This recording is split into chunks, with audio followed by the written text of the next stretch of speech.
결실의 계절인 가을이 되면 우리가 한 해를 마무리해 가면서 우리의 삶을 되돌아보고 자연스럽게 우리 안에 하나님께 대한 감사가 흘러나오게 됩니다. 오늘 다윗은 그 하나님께 대한 감사를 표현하기를 하나님께서 내게 주신 은혜를 내가 무엇으로 보답할꼬 하고 묻고 있습니다. 오늘 다윗은 하나님께 감사하면서 여기 7절부터 하나님께서 그 영혼의 평안함을 주시고 후대해 주심에 감사합니다. 또 8절에 주께서 내 영혼을 사망해서 내 눈을 눈물에서 내 발을 넘어서 건지심에 대해 감사하고 있습니다. 또 오늘 내가 살아있어서 내 생명이 땅에서 하나님 앞에 행동하고 있음에 감사하고 있습니다.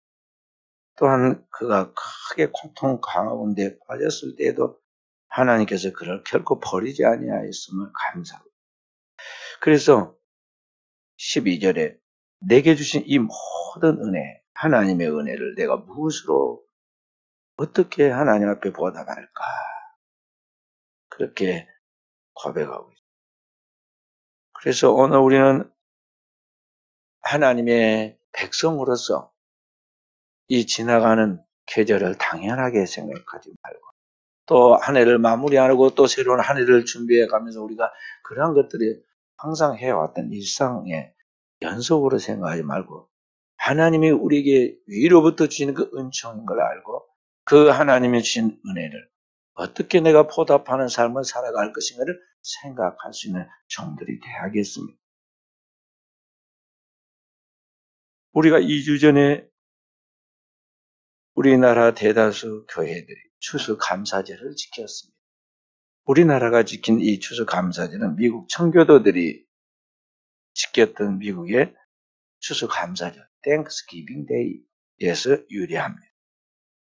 미국의 추수감사절인 Thanksgiving Day는 그때 그들에게서부터 바로 시작된 것이 아니고 그 이전에 영국의 청교도로부터 역사가 시작됩니다. 영국의 국교도가 있는데 영국의 교회를 영국 국교도 또는 영국의 성공회라고 그럽니다. 이 국교도들이 있는데 이들과 달리 정말 하나님의 복음의 말씀으로만 자신을 정화하면서 성결하게 살려고 하는 그러한 무리들이 등장을 했습니다. 그래서 그들을 퓨리탄이라 불렀습니다. 영어의 purify라는 말은 이건 정화하다, 정결케 하다 그런 뜻인데요.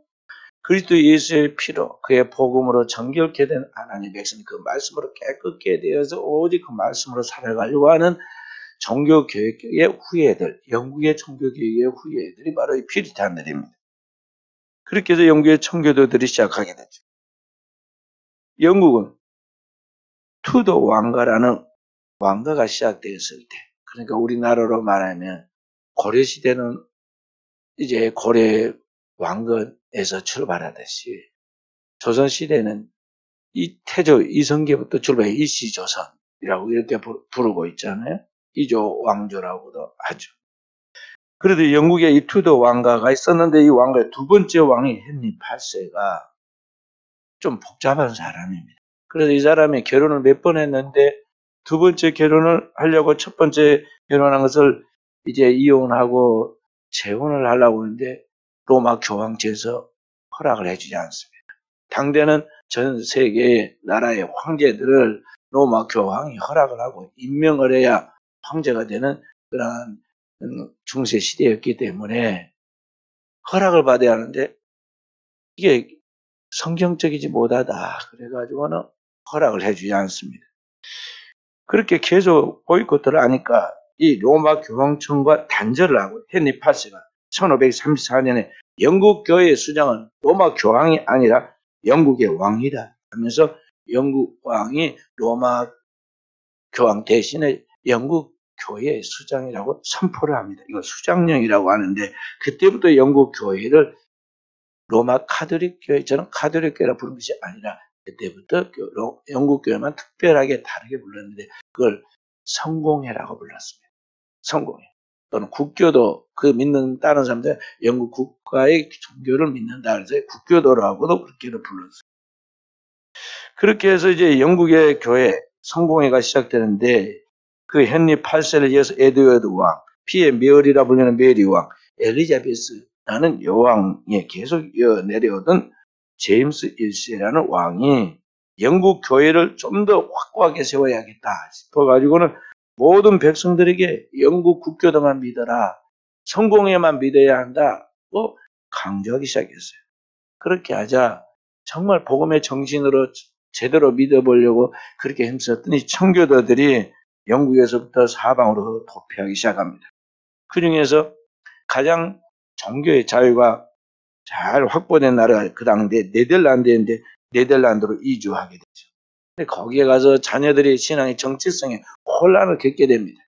왜냐하면 네덜란드에 가서 네덜란드 사람들이 쓰는 용어로 그들의 문화로 생활하게 되니까 이 자신에 대한 그런 정체성을 잃어버리게 되고 영국에서 타고난 문화와 종교 그리고 신앙의 그런 모든 전통을 이어받은 그 부모 세대와 자꾸 대립과 충돌을 갖게 되니까 이게 안 되겠다. 자녀를 생각해서 이렇게 생각하면 안 되겠다. 그래, 그분들이 깨어있는 분들이죠. 그래서 그들이 다시 네덜란드에서 어디로 나가게 되냐면 완전히 신앙의 새로운 세계를 세워야겠다. 마치 그 옛날 이스라엘 백성들이 출애굽하여 가나안 땅에 약속했던 가나안에 그 백성들을 정착시켜서 믿음의 후예를 기른 것 같이 우리도 또 완전히 새로 이렇게 이제 새로운 땅에 가서 신앙을 갖게 만들어야겠다 해서 그들이 새로운 결단을 기도하고 내린 것이 어디냐 하면 이 콜럼버스가 발견한 이 미국, 아메리카였어요. 그러니까 콜럼버스가 발견한 건 아메리고 베스코부치가 그걸 갖다 했다고 그래서 명명을 하게 아메리카라고 그렇게 이름을 붙였는데요. 이 땅에는 아직 가보지 않은, 서양 사람들이 가보지 않은 땅입니다. 당대는 엘리자베스에서 영국이 전 세계에 식민지를 가지고 있었기 때문에 분명히 한 번도 가보지는 않았지만 그 땅에 지구가 이제 그때 이제 400년 전이니까요. 그때 이제 지구가 둥글다는 것을 이제 막 들었어요. 그래서 평평해가지고 나중에 낭떠러지가 해서 떨어져 죽는 게 아니라 돈다고 생각해서 이제 돈다면은 그게 삥 돌아가지고 그들이 가본 제일 먼 곳이 어디였느냐면 인도였단 말이죠. 인도가 옛날에 영국령이었어요. 그래서 영국인데 이렇게 삥 돌아서 뭔가 새로운 대륙을 발견했는데 그 대륙이 아마 이게 남쪽 인도인가 보다. 그래서 그걸 남인도라 불렀어요. 남인도. 근데 나중에 완전히 다른 세계의 신대륙이었는데 그게 오늘날로 말하면 이제 아메리카, 미국이죠. 북아메리카예요. 그래서 이제 미국으로 가기로 결단하고 거기에 이제 새로운 신대륙으로 이사를 하게 됩니다. 지금부터 꼭 400년 전 1620년 9월 16일 날 영국 플리머스 항구에서 남자 73명, 여자 29명, 토합 102명의 사람들이 메이플라워라는 오래꽃이라는 배를 타고 출발하죠. 그 배가 원래는 사람 타는 그런 배가 여객선이 아니라 포도주 씨를 나르는 운반선이 그런 화물선인데 거기에 102명이 타고 미국으로 향합니다. 거친 대서양을 가로질러서. 사실은 이 영국에서 이 대서양을 가로질러 가지고 이쪽으로 가는데 그렇게 시간이 많이 걸리는 데가 아닙니다. 이렇게 보면은 그 가까운 거리인데도 과거에는 다 이게 돛담배로 이렇게 가니까요. 바람이 여기서 가는 그런 배니까 그게 66일이나 걸렸어요. 그래서 거기에 신들에게 마침내 도착했는데 배에서 선원 한 명이 그 사이에 죽고 새로운 아기 한 명이 태어납니다. 그래서 아기 이름을 배에서 바다에서 낳아서 오셔너스라고 그렇게 이름을 지었어요. 그렇게 해서 102명의 청교도가 거기에 이제 도착하죠.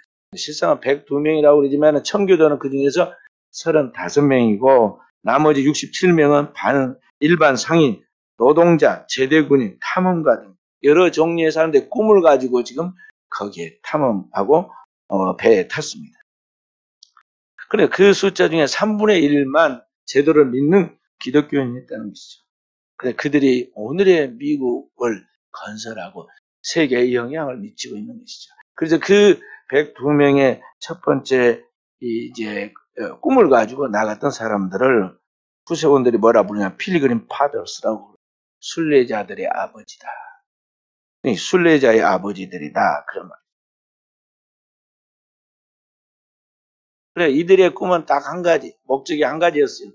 신앙을 가지고 국가의 간섭이 없는 자유의 땅에서 자유스럽게 신앙생활해서 그 신앙을 후손들에게 물려준다. 딱 그거 하나였어요. 돈 많이 벌고 큰 사업을 일으켜 세계를 제패하겠다는 게 아닙니다. 온전한 하나님 믿는 신앙을 가지고 그 신앙의 성공자가 되어서 그 신앙을 다음 세대인 자녀들에게 아름답게 물려줘야겠다는 그 소박하고 순수한 꿈을 위해서 위대한 결단을 내렸다는 것이죠. 큰 모험을 한 것입니다.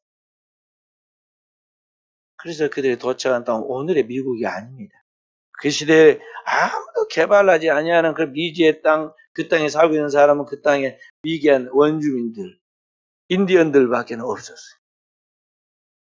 그 척박한 땅에 도착했을 때 그들이 9월 달에 출발을 했으니까 66일 거친 지가 며칠이 있겠습니까? 11월 말이나 됐겠죠. 그러니까 이제 겨울이 닥쳐온 때입니다. 그래서 그 도착하자마자 이제 겨울이 부딪히는데 그 한 겨울을 지내고 나니까 그들의 절반이 죽고 말았어요. 그렇게 힘든 세월을 보낼 때, 그 고통의 겨울을 지내고 있을 때 그들을 도와준 사람들이 인디언들이었습니다. 한 무리의 인디언들이 그들 앞에 나타났어요. 나중에 알고 보니 그 인디언들이 완파나우구라는 그런 인디언들이었는데요.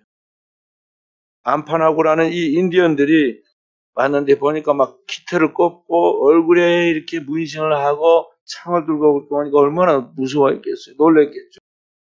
그런데 알고 보니 착하고 순박하고 아주 동정심이 많은 사람들이에요. 인디언들한테 배울 게 참 많죠. 그런데 이 인디언들이 보니까 여기 어디 완전히 다르게 생긴 사람들이, 다른 인종의 백인들이 와가지고 여기 어린아이와 노인 부녀자들까지 와가지고는 여기가 어딘데 거기 와가지고 산다고 거기 살러 왔는데 한겨울을 보내기 전에 많이 지금 죽게 생겼어요. 그래서 안 되겠다. 저들 놔두면 저 사람 다 죽게 생겼다. 그래가지고 동정심으로 그들을 돌봅니다. 자기들이 살고 있는 것과 동일한 천막을 쳐주고 자기들이 겨우살이를 위하여 준비해놨던 감자와 옥수수, 콩 등을 가져다가 이들에게 먹여주고 먹게 하고 동물의 털로 만든 따뜻한 이불을, 아주 애껴둔 이불이겠죠. 그 이불을 가져다가 그들에게 덮어서 추위를 피하라고 해줍니다. 그래서 그들의 도움으로 혹독한 겨울을 지내고 이제 눈이 녹고 훈풍이 불어오는 봄이 됩니다. 그러나 그 한겨울 동안에 굶주림과 풍토병 등으로 제대로 기동하고 움직일 사람이 거의 없었어요. 거의 절반 죽고 50여 명이 살았습니다. 그 50명도 제대로 일을 해가지고 뭔 큰 일을 할 수 있는 사람은 한 2명에 불과했어요. 그러나 남아있는 그들이 살기 위해서 죽은 사람들의 시신도 매장해야겠고 해야겠지만은 오늘 살아있는 이 사람들이 살기 위해서 이제 농사를 짓기 시작합니다. 사력을 다해서 나무를 베어내고 나무 뿌리를 캐내고 밭을 읽으면서 그들이 영국에서 가져왔던 그러한 씨앗들을 거기다 뿌리고 인디언들이 먹으라고 준 그 강냉이와 콩을 심고. 그런데 문제는 이 땅에 처음 경험을 하고 있기 때문에 이 땅에 어떻게 농사를 지었는지, 언제 봄이 오고 언제 여름이 오고 언제 가을과 겨울이 오는지 알 수가 없어요. 경험을 가지고 농사력을 만들어야 하는데 그런 경험이 없으니까 그냥 무턱대고 농사를 짓는다고 지금 지은 겁니다. 신대륙에서 농사를 지은 첫해 농사가 이 필그림 파더스라는 이 사람들이 농사를 지은 농사가 엉망진창이었어요. 비가 내리지 않아서 농산물이 타들어가니까 다급한 그들이 냇가에 가서 물을 길러다가 작물에다가 물을 부었습니다. 충분하겠습니까? 그런데 이제 물을 다 주고 나니까 한참 지나서 먹구름이 몰려도 이번에는 거꾸로 옥수 같은 폭우가 쏟아져서 홍수가 납니다. 심어놓은 이 곡식들이 막 떠내려갑니다. 그럼에도 불구하고 이제 안 죽고 작물이 살아나서 새순이 나니까 이번에는 메뚜기가 구름대처럼 몰려와가지고 또 막 뜯어먹어버립니다. 그래도 또 남은 것이 있어가지고 가을에 수확하려고 보니까 이번엔 새떼들이 몰려와가지고 곡식을 막 까먹습니다. 그래서 그래도 그거 살려보려고 부지런히 거기에 있는 사람들이 꽹과리를 치고 새를 쫓아서 그래서 농사를 지켜냅니다. 그의 농사는 그래서 성공적이지 못했어요. 첫 번째 농사 대다수 다 귀농한 사람들 경험하지만은 실패합니다. 농사가 성공적이 못했어요. 그럼에도 불구하고 그들이 그 다음에 11월 하순이 되자 그들이 거둬들인 변변치 않은 그 곡식들을 가지고 하나님께서 한 해 동안 지켜주신 그 일과 그래도 하나님께서 적지 않게 먹을 수 있는 일용할 양식을 수확할 수 있게 해주심에 대해 감사해서 그 거둬들인 모든 곡식의 11조를 하나님께 바치고 예배를 드립니다. 1621년 11월 말에 첫 추수감사진 Thanksgiving Day를 갖게 되죠. 그리고 예배를 마친 다음에는 그들이 만든 각종 음식을 차려놓고 잔치를 베풀면서 지난 겨울에 자기들에게 너무나 따뜻하게 대해줬던 이 원주민들에게 텐트를 쳐주고 먹거리를 주고 보호해줬던 이 완파노아 그 인디언들을 잔치에 초대합니다. 인디언들은 상당히 그들 나름대로 교양과 또 지혜를 가진 분들이기 때문에 빈손으로 오지 않고 이 어렵게 농사진 걸 가지고 그렇게 예배를 하고 또 잔치를 하면서 자기들 초대한 것을 보고는 그때 올 때 자기들도 뭘 가지고 옵니다. 야생 노루 2마리와 야생 칠면조 터키 몇 마리를 선물로 가져왔어요. 곡식만 재배했는데 인디언들이 여기 노루와 칠면조를 가져오니까 그때부터 이제 칠면조가 이 땡스기빙 데이에 거기에 먹는 음식이 된 거예요. 칠면조 가져온 그것을 잡아가지고 요리해서 큰 잔치를 벌이게 되죠. 양쪽에는 아직 영국에 있는 앵글로색슨족들의 영어와 이게 인디언들의 그 본토 언어가 전혀 알 수 없는 그런 말들입니다. 그 사람들이 서로 말도 통하지 않는데 몸짓으로 의사 표시를 하고 서로 감사 표시를 하고 그 당원에 감사했던 것에 대한 우정을 그렇게 표시를 합니다. 53명의 살아있는 이 남은 백인들과 90명의 그 마을의 인디언들이 모여서 식사를 하면서 교제를 하게 되죠. 그래서 그때 잔치를 하고 난 다음에 오후 시간에는 이제 서로 이제 교제를 어떻게 경기를 합니다. 서로 모여서 경주하고 씨름 시합을 하고 그렇게 하죠. 서양인들과 아메리카 원주민들이 백인과 황인종이 어울려서 음식을 나누고 서로 경주를 하면서 간격이 없는 그런 교제를 나누죠. 이것이 오늘 종족이 다르고 피부 색깔이 다르고 언어가 다르고 전통과 문화가 다 다르지만 서로 화해하면서 나아가는 미국의 정신이 된 거예요.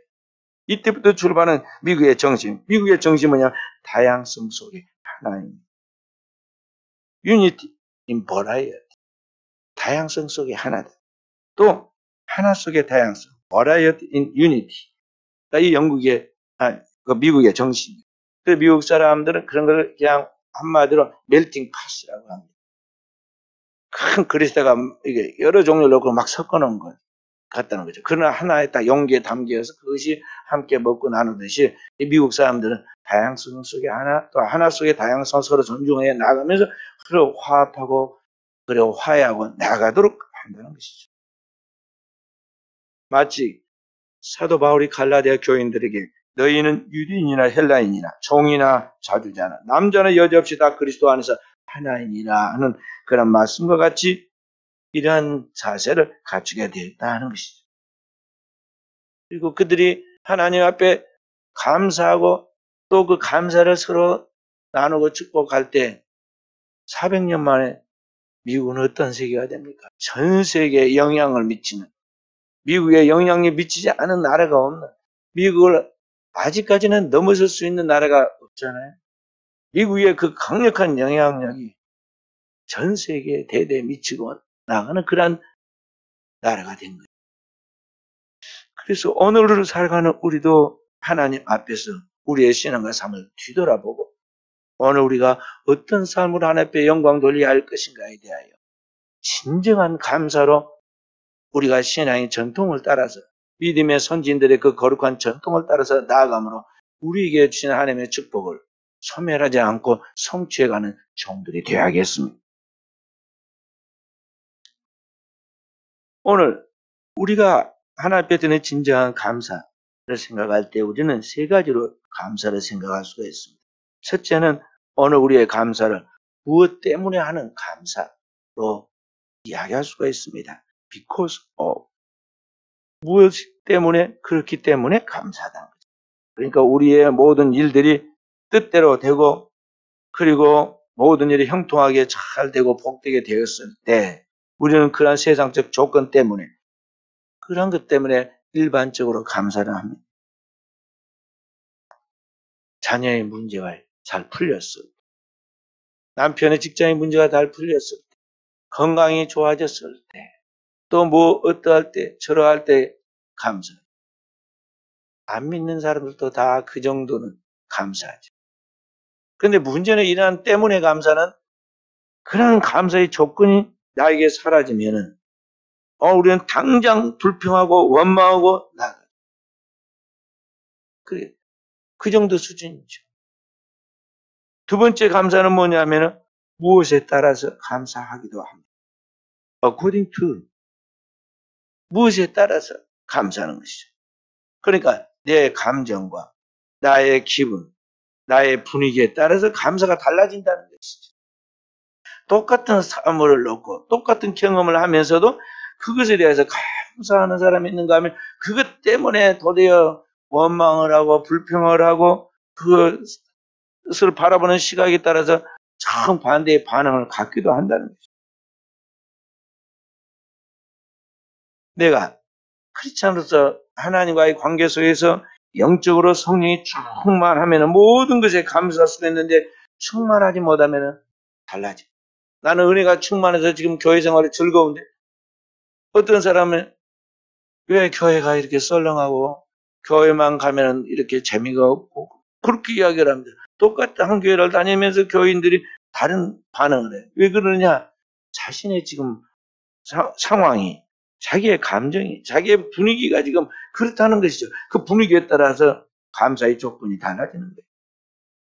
이것은 주께서 우리에게 말씀한 범사에 감사라는 주님의 말씀과 동떨어진 삶이죠.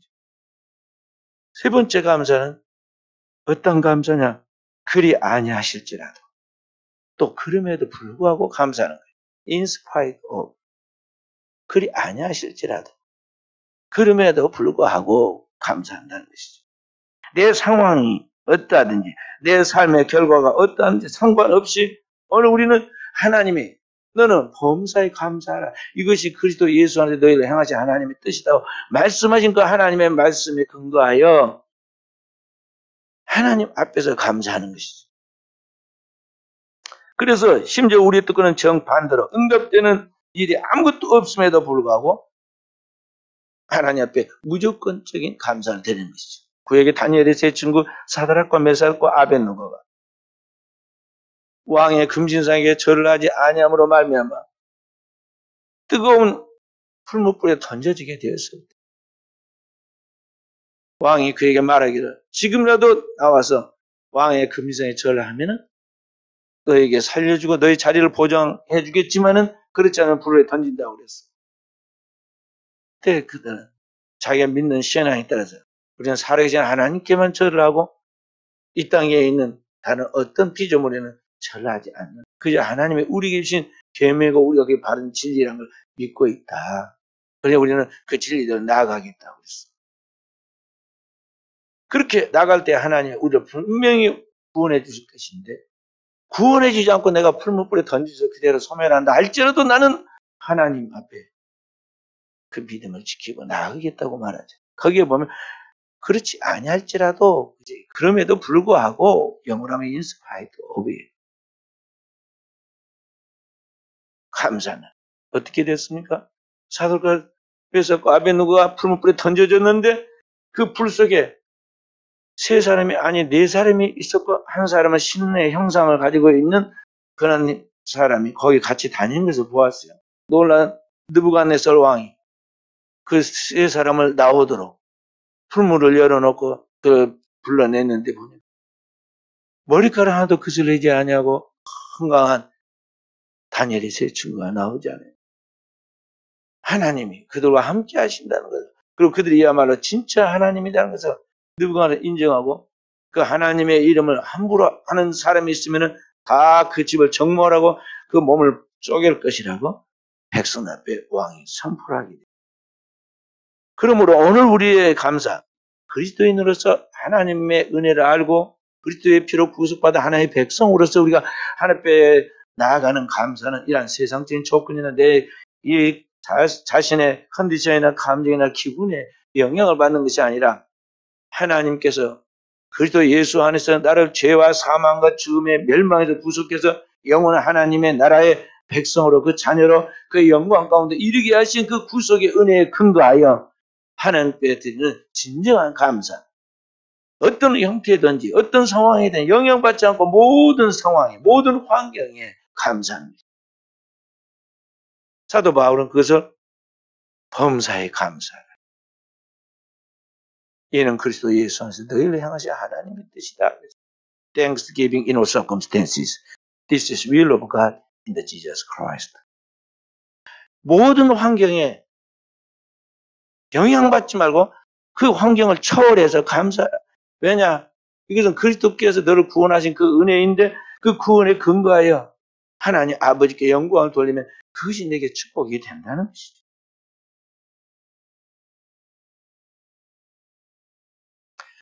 다윗은 시편 50편에 계속해서 이야기하는 50편 23절에 감사로 제사를 드리는 자가 여호와를 영화롭게 하나니 그 행위를 옳게 하는 자에게 내가 하나님의 구원을 보이리라 그랬어요.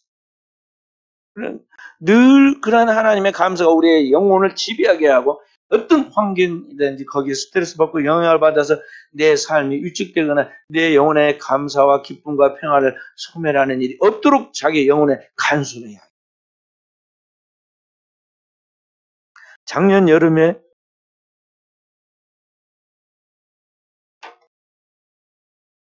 비전 트립으로 우리 아동부, 중고등부 데리고 우리 교사들과 함께 저 부산으로 갔습니다.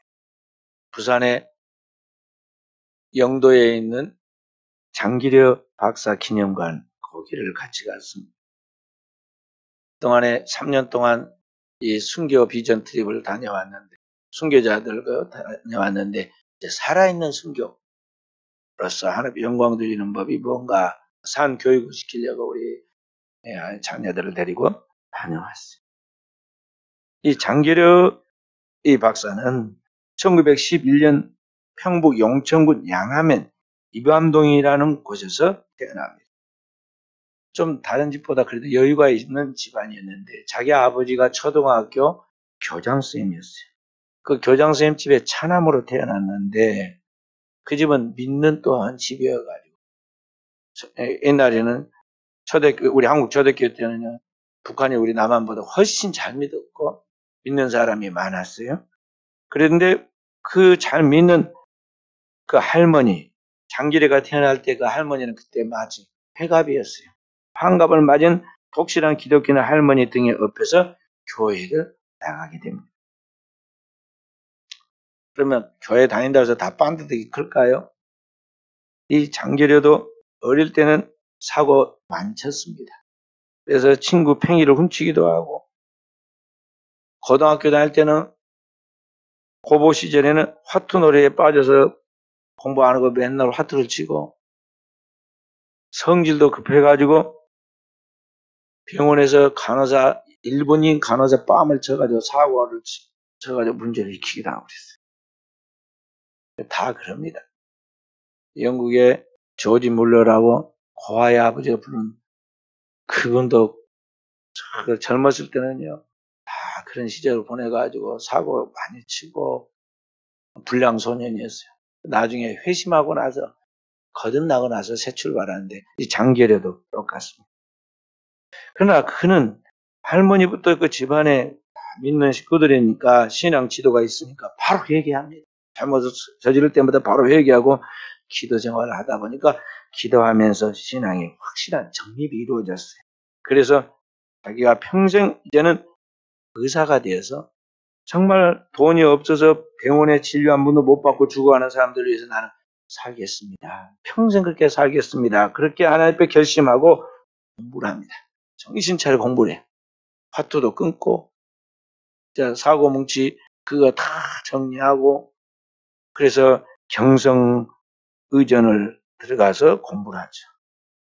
열심히 공부해서 수석으로 졸업을 하고 졸업한 그 해에 결혼을 합니다. 수석으로 졸업한 사람답게 우리나라의 첫 번째 맹장 수술을 성공적으로 마치죠. 그리고 그 맹장 연몸이 어떻게 된 것인가 하고 연구를 4년 동안 해가지고 일본 나고야 대학에서 박사학위를 받았어요. 그리고 3년 뒤인 1943년에 우리나라의 최초로 간암 수술을 성공시키게 돼요. 그 이전에는 간암이 뭔지도 모르고 간에 이상이 생기면 바로 죽었거든요.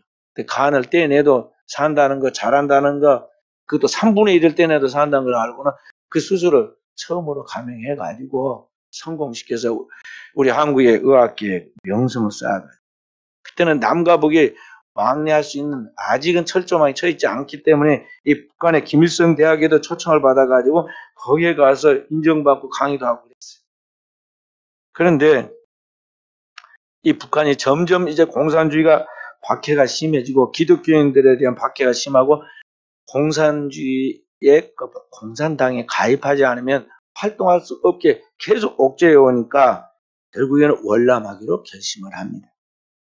그래서 자기가 내려오면서 분명히 가족들도 내려오고 그때는 내려오고 왔다 갔다 할 때니까 내려올 것으로 생각하고 가족들과 이별해서 이제 먼저 월남을 했는데 사실은 그것이 끝이었어요.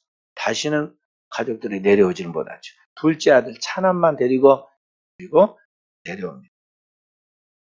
그리고 6.25가 터져버리고 6.25가 터지니까 피난민들과 함께 부산에 도착한 이 장 박사는 우리 학생들과 함께 제가 같이 방문했던 이 부산 영도에 거기에 이제 영도 제3교회라는 교회 창고를 얻어가지고 피난민들을 진료하는 무료로 진료하는 복음병원을 개설합니다. 이 창고를 개조해서 거기에서 지금 그 열악한 시설 속에서 환자들 치료하는데 치료는 의사가 하고 병은 하나님이 낫게 하신다는 신념을 가지고 얼마나 환자들 열심히 진료했대. 하루에 200명 이상을 치료했어요. 200명 이상 얼마나 많이 치료했습니까? 지금까지 시설이 좋은 병원에도요. 한 의사가 하루에 200명 절대 치료 못합니다. 못해. 하루에 200명을 치료해요. 그러다가 1950년 6.25가 끝나고 3년 후에 250평 규모의 새 병원에서 환자를 진료하게 됩니다. 그리고 우리나라에 지금 세계적으로 의료보험이 잘된 나라인데 그 의료보험의 최초의 시초가 여기에서 나왔어요. 청십자 운동이라는 운동을 벌이면서 빈민의 의료 구호를 위해서 의료보험 제도를 만들었어요. 그때는 뭔지를 모르니까 말이죠. 무료로 진료해 주다가 의료보험을 만들어 돈을 조금 넣어가지고 의료보험 치료를 받는다는 게 뭔지 몰라가지고 말이죠. 막 거부하고 싫어하는 사람들도 있고 갈등이 많았었습니다. 그런데도 그걸 해서 성공시키죠. 60년 동안 외길로 걸어갑니다. 나중에 1991년에 미국에 사는 조카가 북한에 남아있는 부인과 자기 두 딸들, 그 육성 녹음을 가지고 오죠. 사진과 육성 녹음을 가지고 그 사진을 보고 또 그 부인의 말한 소리를 듣고 꿈을 꿨습니다. 아직도 살아있다는 꿈을 갖고 단 하나의 소망이 뭐냐면은 이 온 가족을 다 천도해가지고 천국에 들어가. 그래서 하나님에서 영원한 축복을 누리는 것이 그의 꿈이었어요. 그의 소망이었어요. 그리고 북한에 갈 수도 없고 돌봐줄 수도 없기 때문에 이 남한에 있는 사람들을 돌본 이유 중에 하나가 뭐냐면 내가 이렇게 남한에 있는 가난한 사람들 돕고 사랑을 실천하면 분명히 북한에 있는 우리 가족도 누군가가 하나님이 돌보고 입혀가지고 그들을 살게 만들 것이라 그런 생각을 갖고 있기 때문에 정말 가족을 돌보는 심정으로 돌봐줬어요. 근데 결국에는 통일되는 꿈을 보지 못하고 가족을 만나지 못하죠. 그리고 1995년 12월 25일 아기 예수가 탄생하는 그럼 모두가 들떠 있는 성탄절 아침에 하나님의 나라로 부름을 받습니다. 그래서 거기에서 아마 천국에서 기다리고 있겠죠. 가족을 기다리고 있겠죠. 오늘 어떻게 이렇게 살 수가 있는가? 의사라고 하면 우리가 잘 아는 대로 우리나라 최초의 의사이고 가장 명성이 뛰어난 그런 사람이 있기 때문에 돈을 벌려고 생각을 했다면 얼마나 명성과 함께 많은 부귀 영화를 누릴 수 있었겠어요. 그런데도 불구하고 그는 그러한 것들을 다 내려놓고 평생 죽을 때까지 거기에서 살았어요. 지금도 그 기념관이 있고요. 거기에 이제 그 내용을 보면은 그 보건병원을 세웠는데 그렇게 막 이제 성공해 나가고 병원도 잘 되고 그러니까요. 이 장길의 박사에게 집을 따로 얻어주려고 그렇게 이제 아파트를 준비하려고 하니까 절대 싫다고 했어요. 대신 보건병원 저 꼭대기 옥탑방을 하나 거기에 생활할 수 있게 혼자 사니까 살 수 있게 해주라. 그러니까 옥탑방에다가 근데 다른 사람들이 가보니까 이게 정말 너무나 이게 사생활이 보호가 안 되고 또 이게 협소해가지고 간 사람 민망해요. 옮기려고 그러면 그 사람은 자꾸 이야기를 아니 이 옥탑방이 여기 얼마나 좋냐 이게 시내가 다 전망 좋고 또 무엇이 어쩌고 그러면서 여기가 좋다고 이렇게 하니까 할 수 없이 거기에 있었는데 거기에 살다가 거기에서 이제 죽은 거예요. 왜 그랬겠어요? 하나님의 은혜를 안 사람으로서 하나님의 깊은 은혜를 받아서 나 같은 죄인의 죄수가 그리스도의 피로 구원받아 하나님 자녀가 된 것도 감사한데 이제 하나님의 영광을 위하여 살아갈 수 있도록 여러 조건들을 주시고 환경을 주시고 그런 기회를 주심에 대하여 정말 이 스치고 지나가는 나그네 세월 속에서 하나님의 영광을 위하여 살아갈 수 있는 삶의 기회를 준 것을 너무 감사히 생각해서 구속받은 은혜도 감사하거니와 오늘 나로 하여금 하나님의 영광을 살 수 있는 기회를 너무나 감사해서 하나님의 사랑에 빚진 자로서 그 받은 은혜에 감사하는 받은 은혜를 갚으려는 그런 자세로 나갔기 때문에 일생을 그와 같이 살았다 하는 것입니다. 그분이 복음병원 원장으로 있으면서요. 거기 다 기록되어 있는 이야기입니다. 그때 우리 갔을 때. 거기 보면 병원에 치료받으러 온 사람 중에요. 집에를 못 가고 있는 사람이 있습니다. 아니, 농사치는 당신 왜 빨리 안 가고 여기 있느냐? 그랬더니 치료비를 못 내가지고 지금 병원에서 안 보내줘서 못 가고 있다. 원장이 그를 데리고 가가지고는 막 사무실 가서 책상을 엎고 여기가 세무서냐? 사람 살려는 병원이지. 그 돌려보내야지. 얘들을 가다 두면 어떻게 되느냐. 꾸지람하고. 그리고는 와가지고 환자한테 이야기했습니다. 내가 밤에 문을 살짝 열어놓을 테니까 뒷문으로 나가시오. 가서 빨리 농사 짓고 집을 건사해야 할 거 아니야. 그래 돌려보냅니다. 또 둘째 아들을 데리고 왔는데 그 둘째 아들이 나중에 서울대 의대 거기도 의사가 돼요. 훌륭한 의사가 돼요. 데리고 왔는데 이 기용이라는 둘째 아들이 결혼을 해서 며느리가 혼수 이불을 가져왔는데 혼수 이불을 가만히 보더니 덮지도 않고 장기래 박사가 며느리한테 부탁을 합니다. 야, 교회 가니까 누구 있지? 그 학생, 가끔 보는 학생이 그 고학생인데 몸이 약해가지고 기침을 하고 그러더라. 그러니까 요 이불을 갖다가 주어라. 깜짝 놀래가지고 아니 다른 이불을 갖다 주면 안 될까요? 우선 제가 혼수 이불로 아버님한테 지금 유일한 건데 그렇게 하면 안 되겠냐. 야, 그 이왕 주는 거 좋은 걸 갖다 주면 안 좋겠느냐. 그래서 달래가지고 보내. 하루는 도둑이 들어왔는데요. 그 경비가 발견했어요. 도둑을. 뭐가 탁 들어간 그림자가 들어간 게 도둑이구나 알았어요.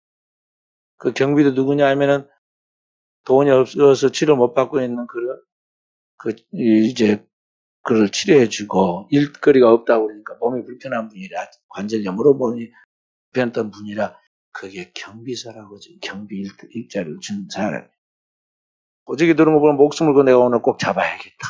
그러면 살금살금 신발을 벗고 그 박사가 있는 방으로 도둑이 스며 들어간 걸 보고는 쫓아가고 딱 내다보니까 어떻게 했어요? 이미 원장이 잡아놨습니다.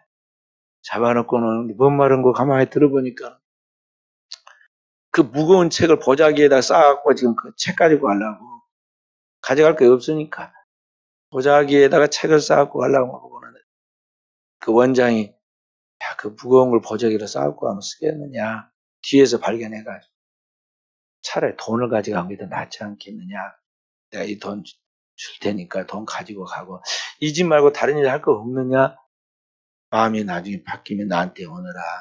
내가 찾아보마. 그래가지고 보냈어. 그렇게 하면서 항상 하나님의 받은 은혜를 자신의 삶 속에서 적용해서 실천하려고 했죠. 그 마음이 처음이나 나중에 성공한 이후에나 언제나 변함이 없었다는 거죠. 어떻게 그게 가능한 일일까요? 그리스도의 거룩한 피로 구속받은 자로서 하나님이 그에게 부으신 성령의 감동과 성령의 능력을 소유하지 않고나 이 땅에 있는 것을 감히 초월해서 그렇게 살 수 있는 사람이 없습니다. 그렇기 때문에 오늘 우리는 진정한 하나님의 구원받은 자로서 우리가 이와 같이 하나님의 진정한 감사로 영광 돌리는 오늘의 삶을 살아가는 종들이 되어야겠습니다.